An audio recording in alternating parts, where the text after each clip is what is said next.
Hello à tous, j'espère que vous allez bien. On se retrouve aujourd'hui pour une nouvelle vidéo qui n'a pas grand chose à voir avec d'habitude, vu qu'aujourd'hui j'avais envie de vous parler de l'adoption de Shogun, qui est là avec nous depuis 3 mois maintenant. J'ai eu pas mal de questions sur son adoption, sur comment ça s'était passé, sur pourquoi un chien roumain, etc., sur comment il s'adaptait. Et j'avais envie de vous répondre ici. Je pense qu'il a un petit peu envie de jouer, mais c'est pas très grave. Il se peut qu'il disparaisse de l'image à un moment donné quand il en aura marre. Bah voilà, genre maintenant. La première question qu'on m'a posée, c'est pourquoi avoir adopté un chien roumain alors qu'il y a plein de chiens belges qui sont très malheureux aussi en Belgique. Et c'est vrai, mais la Roumanie a une situation qui est vachement plus compliquée pour les chiens. En gros, dans les années 80, il y a eu un énorme exode rural, les gens sont allés s'installer en ville, dans des petits appartements, et ils pouvaient pas ou ils voulaient pas garder leurs animaux de compagnie, donc ils les ont un peu lâchés dans la nature, non stérilisés évidemment. Et donc les chiens ont commencé à se reproduire énormément, et le gouvernement, au lieu de faire une campagne de prévention et de stérilisation, eh bien il fait une campagne un peu d'extermination, et ils attrapent les chiens pour les mettre dans des fourrières. Donc ce sont des dog catchers qui les attrapent, qui sont payés aux chiens, et puis ils sont enfermés dans des fourrières et ils sont laissés là pour mourir en fait. On s'en occupe pas du tout, c'est des fourrières avec des milliers de chiens, donc c'est vraiment assez atroce. Et donc il y a une assoce sur laquelle je suis tombée par hasard en fait en me renseignant un petit peu sur les adoptions de chiens et les refuges, etc. Qui s'appelle WOF, ça veut dire Way of Freedom, et eux ils sont en contact avec une vétérinaire roumaine qui a créé son propre petit refuge. Elle récupère des chiens, elle les puce, elle les vaccine, elle les stérilise, elle s'en occupe, elle les retape, et puis ils sont placés à l'adoption. Donc avant d'adopter Shogun, je n'avais vu qu'une photo de Shogun. Je savais juste qu'il était un petit peu peureux avec les humains, mais relativement sociable, qu'il avait 10 ans, qu'il faisait plutôt moins 20 kg et 50 cm au garrot. Voilà. On peut les adopter en Belgique, en France et en Suisse, et donc on a craqué en fait sur la photo de Shogun quand on l'a vue. On a contacté l'association, il y a d'abord eu un appel téléphonique assez long d'1h30 pour discuter avec nous notre projet d'adoption, et puis il y a une bénévole qui est venue voir sur place l'appartement pour vérifier que tout était bien ok. Donc j'avoue que j'ai été assez séduite par le sérieux de la sauce, qui clairement leur but c'est pas juste de casser des chiens, c'est d'être sûr que ils vont être bien et qu'on va pas les réabandonner 2 mois après quoi. Puis ça a été le rapatriement. En fait, ils rapatrient plusieurs chiens en même temps, forcément, donc ils trouvent un maximum d'adoptants. Ils fixent une date de retour. C'est un trajet qui se fait en camion, aménagé évidemment, avec des gens qui ont l'habitude de faire du transport d'animaux. On est allé le chercher dans le nord de la France. J'avoue que c'était un moment qui était vachement stressant, vu qu'on ne savait pas du tout à quoi s'attendre, on ne savait pas du tout quel allait être son caractère, comment il allait réagir, dans quel état il allait être après des centaines de kilomètres en camion. On ne savait pas comment il allait être avec les chats, on ne savait pas comment le retour avec nous en voiture allait se passer, etc. Mais le trajet en voiture s'est plutôt bien passé. Il était quand même stressé, et puis l'arrivée à la maison aussi. Vu qu'on parle de la rencontre avec les chats, voilà un super exemple. Il a toujours été plutôt curieux des chats, mais assez peureux. Et donc il essaye de faire des approches vachement maladroites et de leur montrer que tout va bien. Et les chats, eux, viennent un peu le narguer, ce qui est assez drôle, je dois avouer. Mais tout se passe vraiment super bien. Tout au plus, il est un petit peu jaloux quand il n'a pas l'attention et que les chats viennent en chercher, mais rien de très grave. Je sais pas si on vous a déjà parlé de ce schéma du 3-3-3, mais c'est quelque chose qu'on nous avait montré et qui s'est avéré ultra vrai avec Shogun. C'est pour les chiens qui sont adoptés en fait. Au bout de 3 jours, ils commencent seulement à se remettre un peu de leurs émotions. Donc les 3 premiers jours, ils sont vachement groggy, ils sont vachement posés, ils sont pas eux-mêmes en fait. Donc on se dit, bah super, j'ai un chien parfait, il est hyper calme, il est hyper gentil, m'écoute. Il avait quelques peurs, bon, ce qui est normal, mais il était propre. On arrivait à le sortir sans trop de soucis, parce qu'il y a des chiens roumains qui ont vraiment très peur, surtout qu'on est en ville et que il a jamais a priori porté de laisse. Donc tout ça, c'est beaucoup d'adaptation pour lui. Et puis après les 3 premiers jours, il y a des soucis de comportement qui peuvent apparaître, et ça a été le cas chez Shogun. Enfin, dans les 3 premières semaines en fait après l'adoption, il a commencé à devenir méga stressé et agressif avec les gens qui rentraient chez nous.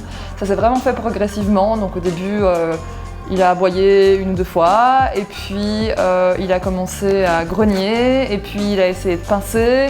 Et puis on en est au stade maintenant où il est vraiment super énervé quand quelqu'un rentre chez nous.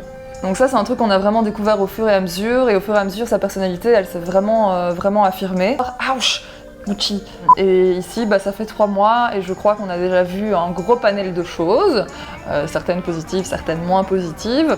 Donc je commence à me rassurer sur le fait qu'on a dû voir quasiment la totalité de sa personnalité, et malgré tout je sais que quand on corrige un problème de comportement, c'est-à-dire lui il a beaucoup de comportements qui sont dus à la peur et au stress et à l'inconnu, mais je sais que quand la peur, le stress et l'inconnu vont disparaître, il risque d'avoir d'autres comportements problématiques qui n'étaient pas apparus avant. Donc c'est vraiment un temps d'adaptation qui est assez long, et c'est clair qu'il faut le savoir quand on adopte un chien pour la première fois.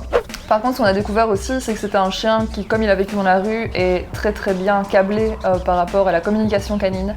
Donc il communique très bien avec les autres chiens, et il communique très bien aussi avec les humains, mais en langage canin, donc il faut pouvoir les décoder. Ce qui n'est pas forcément évident, vu que c'est pas du tout la même chose, et c'est pas non plus le même langage que le langage félin, c'est assez opposé. Et assez rapidement, je l'ai emmené dans un parc à chiens qui s'appelle le Bois des Commères à Ixelles.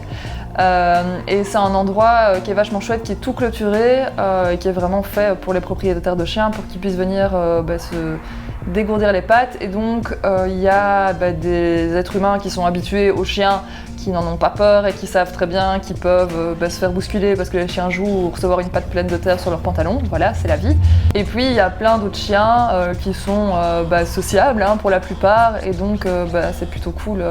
Vu que Shogun, au fur et à mesure du temps, allait là-bas quasiment tous les jours, s'est fait des potes chiens.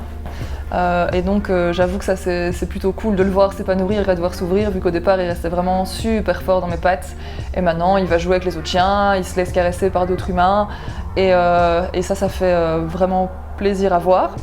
On a eu de la chance entre guillemets, même si c'est pas la faute des chiens s'ils arrivent dans des états pas possibles ici en Belgique, c'est surtout qu'ils ont tellement vécu de choses atroces que ils sont traumatisés, donc il leur faut vachement de temps pour s'adapter. Donc il faut beaucoup de patience et beaucoup d'amour et beaucoup de bienveillance pour adopter un chien, et adopter un chien qui a vécu dans des conditions pareilles d'autant plus.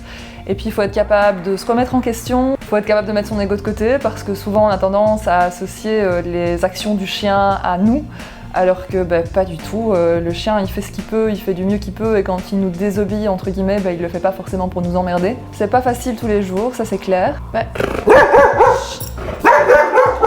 Shogun, non. Bon chien.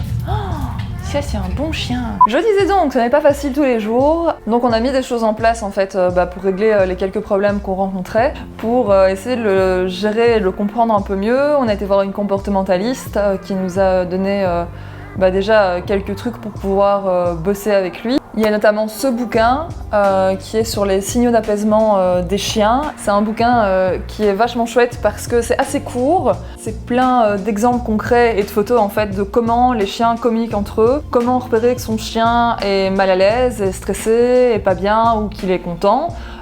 Pour avoir une bonne lecture en fait de son comportement et éviter qu'il y ait des accidents ou qu'il y ait des trop grands stress pour lui. Évidemment on est allé chez la vétérinaire pour faire changer la puce, faire un check-up et tout, et on s'est rendu compte qu'il boitait. Du coup on est allé voir un ostéopathe vétérinaire et on s'est rendu compte que Shogun il a 2 tendinites occipitales secondaires, ce qui veut dire qu'il a 2 tendinites des membres antérieurs, simplement dû à un mauvais positionnement de son dos. Il avait le bassin déplacé, 4 vertèbres bloquées, des problèmes au niveau des positionnements des épaules, et donc l'ostéopathe l'a fait craquer et l'a remis en place correctement, et donc les 2 tendinites vont se résorber normalement dans les 6 semaines.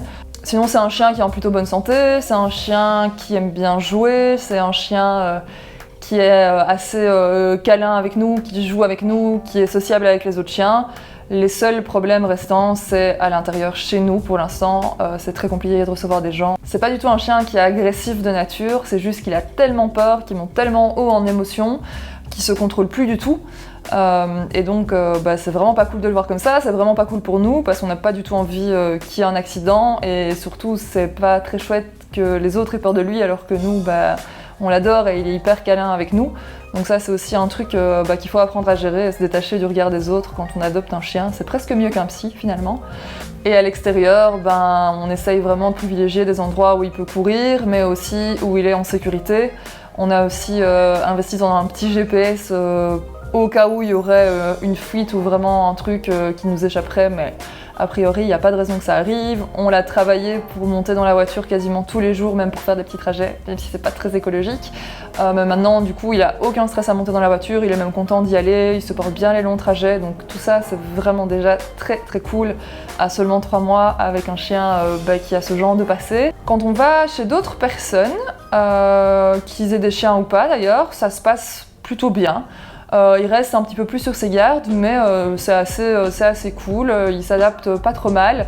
Si on reste là, évidemment, quand on le laisse seul ailleurs que chez nous, c'est compliqué pour lui.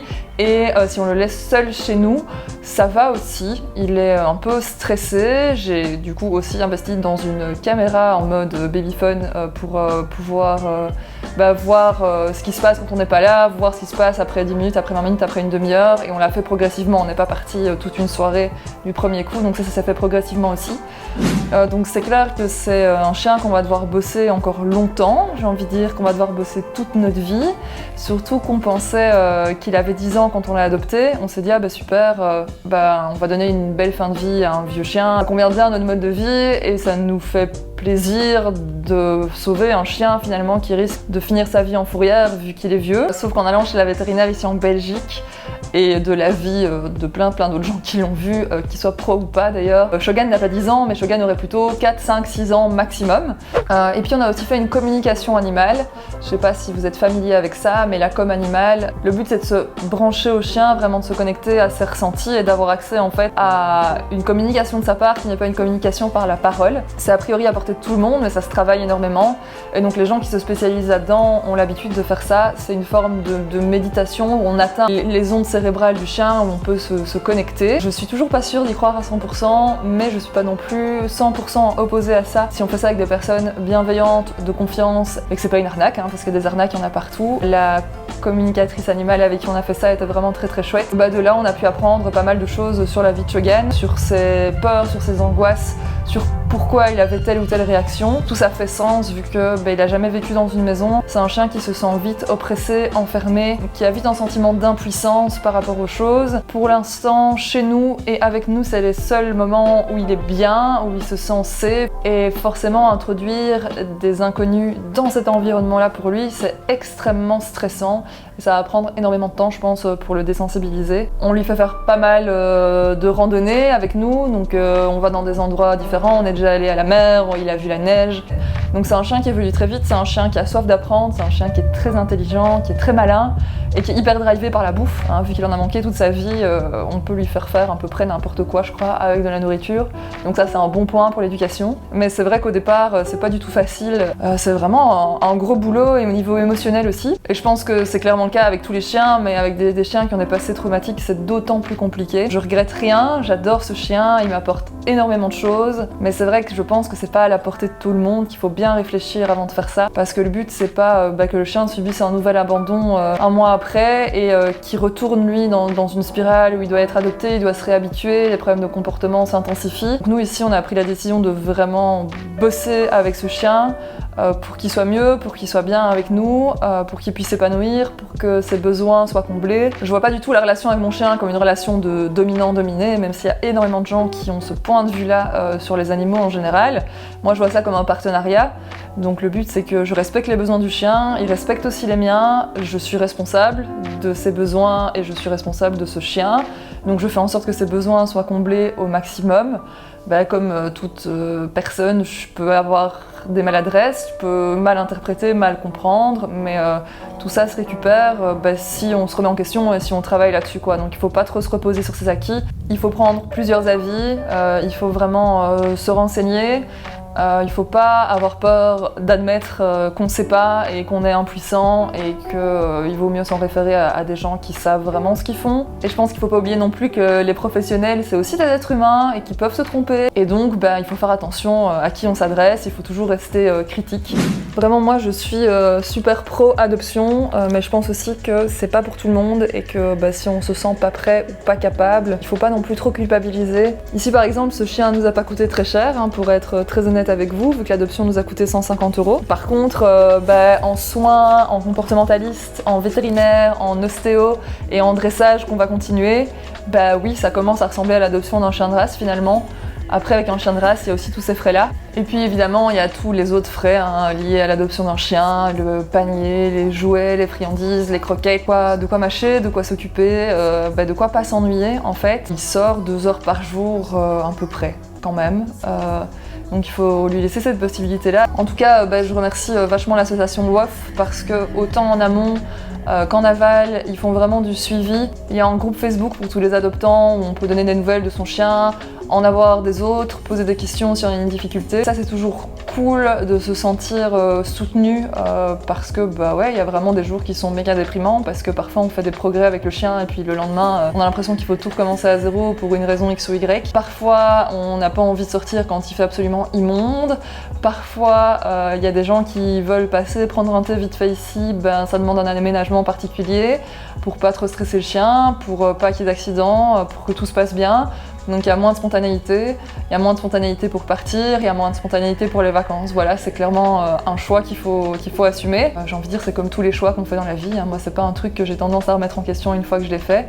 Mais c'est clair que c'est pas de tout repos et qu'il faut bien considérer les choses avant de le faire. Surtout que là, c'est le confinement, mais que ça va se déconfiner. Enfin, on espère, à un moment donné. Il faut penser à des solutions de garde. Il faut un petit temps d'adaptation pour lui et donc pour nous aussi. Il faut aménager en fait un peu sa vie quand on prend ce genre de décision et d'autant plus avec un chien comme ça. Et c'est aussi que du bonheur, c'est avoir plein d'amour, plein de câlins, plein de reconnaissance. Ce chien en 3 jours avait compris qu'on l'avait sauvé et était hyper attaché à nous, hyper déjà câlin et nous suivait partout.